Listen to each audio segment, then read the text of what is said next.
à tous, encore très heureux de vous retrouver. Ça fait quand même un moment que vous ne m'avez pas vu. C'était dû à des raisons assez personnelles. Mais je vais bien par la grâce de Dieu et je suis très heureux de vous retrouver aujourd'hui. Alors, donc, cette vidéo qui est la sixième, je dirais la dernière vidéo de mon témoignage, mais pas la dernière vidéo de ma page. Alors, cette sixième vidéo sur mon témoignage, et comme je le disais,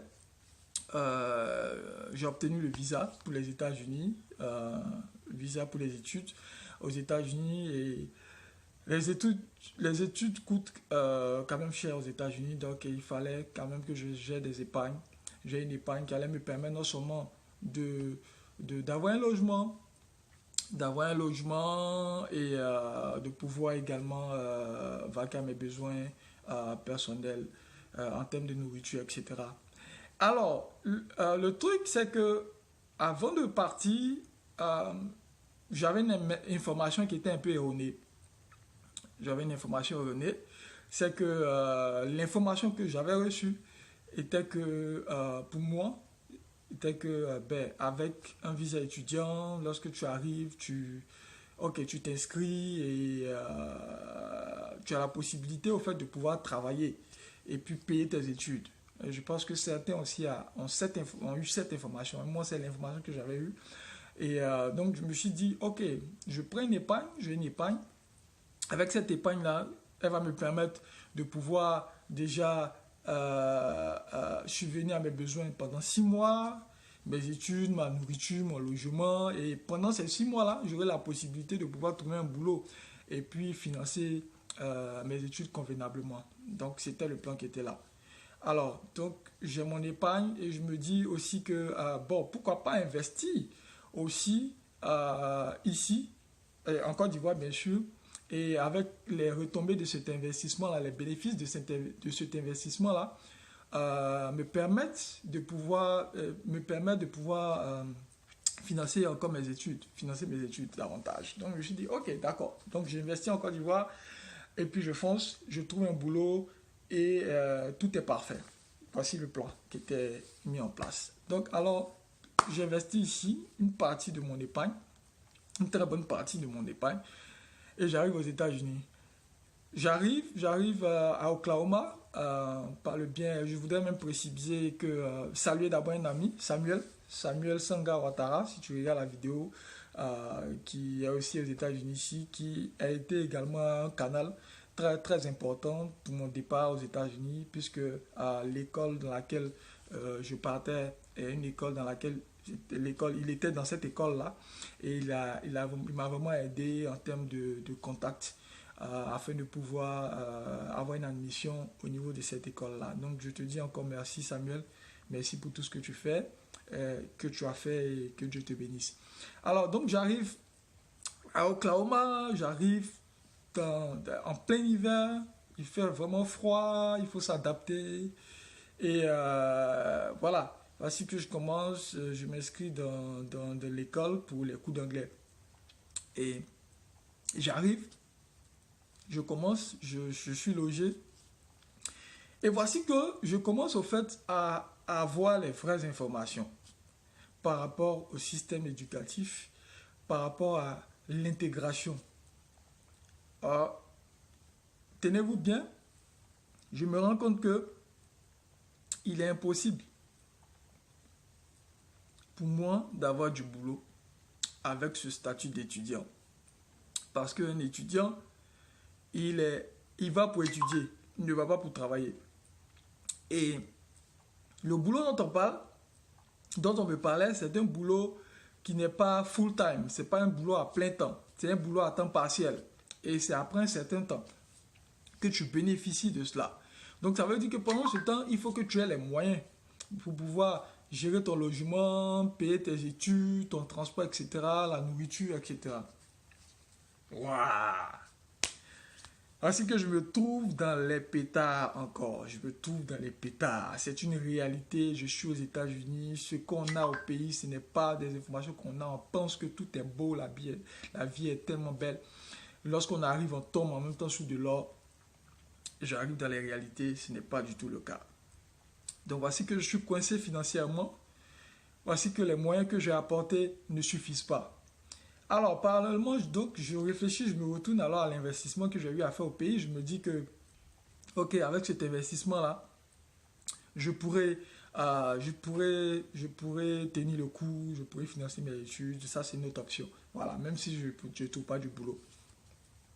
Tenez-vous bien, cet investissement-là tombe à l'eau parce qu'il y a eu des problèmes au niveau de l'organisme qui gérait l'investissement. Je ne vais pas rentrer dans les détails pour ne pas faire de publicité. Et voici que l'argent que j'ai investi, mon épargne, c'est 80, je dirais 70% d'épargne que j'avais, que j'ai investi là-bas par rapport à mes études tombe à l'eau. Je suis coincé financièrement, je ne peux plus. Et si je ne finance pas mes études, je me trouve dans les problèmes dans le pays de façon illégale, avec beaucoup de soucis, et mon rêve tombe à l'eau, et voilà. Et voici que plein d'idées négatives me viennent dans la tête, je suis vraiment paniqué et je fléchis genoux. Je fléchis genoux, je prie Dieu, je demande à Dieu, mais Seigneur, waouh, tu m'as permis de pouvoir venir, c'est toi qui m'as permis d'avoir le visa. Et j'ai même prié, j'ai dit à Dieu, je te dis que si c'est ta volonté, permets que j'ai le visa. Voici que j'arrive et il y a toutes ces difficultés-là. Je ne comprends pas, je ne comprends plus rien, Seigneur. Aide-moi, guide-moi, dirige-moi, montre-moi la voie. Donc voici que je commence vraiment à prier, à méditer et je garde la foi, je reste positif. Je reste positif, je dis que c'est Dieu qui a permis que je sois là. C'est qu'il me permettra, il décantera une situation, il décantera la situation. Alors je continue à utiliser l'argent que j'avais. Cet argent-là finissait, il n'y avait pas d'entrée mais plus de sortie. Et là, quelquefois je stressais, mais quand je commence à stresser, j'enlève ces idées négatives de la tête, je pense positif, je me dis ok, je suis aux États-Unis, je sais que Dieu fera quelque chose, Dieu me permettra de pouvoir sortir de cette situation-là. Alors donc, voici que j'avais pas encore de téléphone. J'avais pas de téléphone, mais j'avais Internet au niveau du logement où j'étais. J'avais l'accès Internet gratuitement. Donc, j'ai décidé comme ça de m'acheter un petit téléphone, au moins pour pouvoir communiquer. Donc, je pars acheter le téléphone. Suivez vraiment bien cette partie. Je pars acheter le téléphone avec le peu d'argent que j'avais, qui me restait. Je connecte la puce. Et le lendemain, je reçois un message sur cette puce. Et tenez-vous bien, personne n'a mon numéro parce que j'ai acheté le téléphone à la veille plus la carte SIM. Et je n'ai communiqué mon numéro à personne. Et le lendemain matin, je reçois un message, un texte message. Et ce texte message, tenez-vous bien, contient 2 versets bibliques. C'est-à-dire que c'est quelqu'un qui a envoyé un message avec 2 versets bibliques, qui voulait exhorter une personne, qui voulait exhorter un destinataire. Et ce message-là contenait 2 versets. Et tenez-vous bien ces 2 versets. Hébreux 11, verset 1, ces versets est en anglais. Hébreux 11, verset 1, et puis Luc 1, verset 37. Donc je prends, je regarde, et je dis, waouh, ok. Je lis le verset, je lis Hébreux 11, verset 1. Et Hébreux 11, verset 1 qui dit, « Or, la foi est la ferme assurance des choses qu'on espère, une démonstration des choses qu'on ne voit pas. » Et le deuxième verset qui est Luc 1, verset 37 qui dit, « Rien n'est impossible à Dieu. » Voici les 2 messages que je reçois par SMS. Je ne sais pas qui l'a envoyé. Je vois le numéro, je ne sais pas c'est qui. Je viens d'avoir la puce. Alors donc, qu'est-ce que je fais? J'envoie un message à la personne pour lui dire que c'est qui s'il vous plaît, parce que en anglais bien sûr, c'est qui s'il vous plaît, je viens à peine de m'acheter ce téléphone et cette puce, donc je ne sais pas. Et la personne me répond en anglais pour me dire, mais ce n'est pas Adélaïde, ce n'est pas le numéro de Adélaïde. Je dis non, ce n'est pas Adélaïde, moi c'est Charles Aboké. Il dit, oh désolé, sorry. Et en réalité, il s'est trompé de destinataire. Mais vous voyez, au plan spirituel, lorsque je réfléchis, ce message m'était réellement destiné. Vous voyez comment Dieu se manifeste. ce message m'était destiné. Et Dieu est passé au fait par ce canal-là pour me dire que garde la foi, car rien n'est impossible à Dieu. Quelle que soit la situation dans laquelle tu es, c'est Dieu qui décante tout. Et voici que cela m'a réconforté et j'étais stupéfait. Je me suis dit, waouh, mais c'est incroyable. C'est incroyable ce que Dieu peut faire. Et voilà, donc j'ai gardé ces deux versets-là en tête. À chaque fois, je continuais de méditer. Je me suis dit, ok, Dieu, tu m'as envoyé ce message. Ok, c'est que tu feras quelque chose. Alors, donc, voici que Dieu va se manifester. Donc, j'étais tout le temps connecté sur Internet, sur Facebook. Et voici que je vois un commentaire dans mes amis et je vois un nom, Rodrigue Aboké. Et Rodrigue Aboké, qui est mon grand frère, mon cousin, mais qui est devenu mon papa. Mon papa, il est mon tout, mon coach. Et je vois Rodrigue Aboké. Il me dit, mais attends, Rodrigue Aboké, ce nom me dit quelque chose parce que je sais que j'ai un cousin qui était ici aux États-Unis quand j'étais bébé, qui est parti, mais bon, je ne connais pas, j'ai entendu parler de lui. Apparemment, c'est lui. Ok, et si je lui envoie une demande d'amis? On ne sait jamais. Donc, je lui envoie une demande d'amis. Et c'est lui qui m'a fait le témoignage plus tard que je vous explique maintenant. Et il dit que lorsqu'il a reçu la demande d'amis, il a vu Charles Brice Aboké. Il s'est dit, bon, c'est un Aboké. Ah, bon, on a certainement de la même famille. Mais il recevait tellement de demandes Aboké de certaines personnes bon, qu'il accepte et il n'y a pas de causerie. Donc, il hésitait en fait à accepter la demande. Et il a laissé comme ça. Il n'a pas decline, il n'a pas refusé, mais il a laissé la demande. Et je crois que 2 semaines après, la demande est revenue encore. Et il a regardé, il a analysé et puis quelque chose lui a dit, il y a une voix qui lui a dit accepte cette demande. Et voici qu'il a accepté. Quand il a accepté la demande, on est rentré en contact et je lui ai envoyé un message automatiquement pour lui dire ah, bonjour, c'est Charles Aboké, le fils de temps. Et sa réaction a été super agréable. Il m'a dit ok, oh, il n'y a pas de souci, voici mon numéro, appelle-moi quand tu peux, dès que tu peux. Voici que je l'appelle.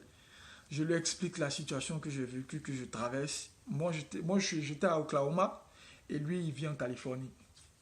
Et je lui explique la situation. Il me dit, tu sais quoi? Je vais t'aider. Je vais t'aider. Fais tout, trouve le moyen qu'il te faut. En tout cas, fais tout, arrange-toi pour pouvoir venir en Californie. Et arrivé en Californie, on trouvera une solution à ta situation. Et voici que, papa, je trouve tous les moyens et les mêmes moyens que j'avais. Je contacte mon ami Guillaume depuis la Côte d'Ivoire. On essaie de voir dans quelle mesure je puisse avoir les finances qu'il me faut. Et voilà que j'arrive en Californie. J'arrive en Californie, je rencontre Rodrigue. Rodrigue a tout fait pour moi. Dieu a utilisé Rodrigue et sa femme pour pouvoir vraiment non seulement me coacher par rapport à la vie aux États-Unis, par rapport à ma situation, etc., etc. Et voici que tout change de cette situation difficile que j'avais. Voici que Dieu s'est manifesté par le canal de Rodrigue et de sa femme. Et voici que tout rentre dans l'ordre. Et c'est une joie. C'est une joie que je partage. C'est une joie. Et voici que également Rodrigue, puisque je joue au piano. Je jouais au piano, donc Rodrigue également est rentré en contact avec un de ses amis, qui est le pasteur Jacques Begré, que je salue aussi au passage. S'il regarde la vidéo, il va recevoir à l'église. Qui est le pasteur de l'église de laquelle je vais actuellement. Et que donc Rodrigue m'a mis en contact également avec le pasteur, qui est le pasteur Jacques. Et là, je suis rentré en contact avec lui. J'ai intégré, il m'a accueilli, l'église m'a accueilli agréablement. J'ai intégré le groupe musical avec le talent que Dieu m'a donné et que je mets au profit également du groupe musical. Par la grâce de Dieu, tout se passe bien dans cette église-là également. Et je voudrais également dire merci au pasteur Begré. Donc, en clair, pour vous dire que, vous voyez, Dieu a utilisé des canaux, des personnes pour pouvoir m'aider, pour me montrer que rien n'est impossible à lui. Parce qu'il a dit dans le SMS que j'ai reçu que rien n'est impossible à lui. Et voici qu'il s'est manifesté. Pour vous dire que ce que je veux vous faire comprendre au terme de ma vidéo, de mon témoignage, c'est que rien n'est impossible à Dieu. Mettez votre confiance entièrement à Dieu. Ne cherchez pas à comprendre comment les choses vont se faire. C'est spirituel. Dieu dit, crois, de garder la foi. Garde la foi. Tu as un objectif. Reste focus sur l'objectif. Prie Dieu. Reste focus sur l'objectif et lui-même, et crois. Et lui-même, il mettra les moyens en place. Si ça doit être des personnes qui doivent t'aider, Dieu même fera venir ces personnes-là pour pouvoir t'aider. Si ça doit être par un autre moyen, il le permettra de le faire. Mais il te demande juste de garder la foi. Et Dieu le fait pour pouvoir se glorifier. Il m'a fait passer par cette situation-là difficile. Si vous avez regardé mes vidéos, ma première vidéo jusqu'à maintenant, il m'a fait passer par cette situation-là pour pouvoir d'abord me forger également un caractère. Parce que j'étais très impatient dans tout ce que je faisais. Et je commettais beaucoup d'erreurs. Et Dieu m'a forgé au travail à travers ces épreuves-là. Il m'a permis de pouvoir également travailler sur mon humilité. Il m'a permis de pouvoir grandir également spirituellement. Parce que si je n'avais pas traversé ces difficultés-là, je n'allais pas vraiment grandir dans la foi. Donc, il m'a permis de pouvoir passer par toutes ces étapes-là. Donc, lorsque vous êtes face à une difficulté, ce n'est pas une fatalité. Au contraire, soyez positif et pensez à comment, au fait, aller de l'avant par rapport à la situation à laquelle vous êtes confronté. Car Dieu est le maître. Tant que vous allez résister, vous allez vous cogner. Quand vous allez comprendre, Dieu vous utilisera davantage pour pouvoir avancer. Et également, votre témoignage, lorsque vous allez le partager, va édifier aussi d'autres personnes, comme je le fais. Et j'avais promis à Dieu de faire ce témoignage-là. Je ne sais pas par quel canal, mon Dieu a permis que ce soit par cette page que j'ai créée. Et je suis vraiment content de pouvoir faire le témoignage, de pouvoir partager ce témoignage, que ce témoignage puisse toucher des personnes qui sont certainement dans une situation difficile, qui veulent en sortir. C'est Dieu seul qui est le maître et qui vous permettra de sortir de cette situation. Croyez en lui et il vous donnera la victoire. Alors, ainsi pour enfin la vidéo sur mon témoignage. Et je vous partagerai d'autres vidéos avec différents thèmes. Des thèmes pour vous motiver, des thèmes de motivation, des thèmes de coaching. Et je vous invite vivement à contribuer. Également, si vous avez des thèmes sur lesquels vous voulez que je change, vous pouvez m'envoyer des messages inbox. Si vous avez des situations, des cas pratiques, je serai avec plaisir. Je pourrai avec plaisir vous aider. Je vous permettre de pouvoir apporter certains éclaircissements. Merci à vous et que Dieu vous bénisse. Et à la prochaine. La semaine prochaine pour la prochaine vidéo. Merci à vous. Partagez cette vidéo, likez, laissez des commentaires, partagez pour qu'elle puisse édifier tout le monde. Car c'est un moyen canal également d'évangélisation et de développement personnel. Merci à tous et bye.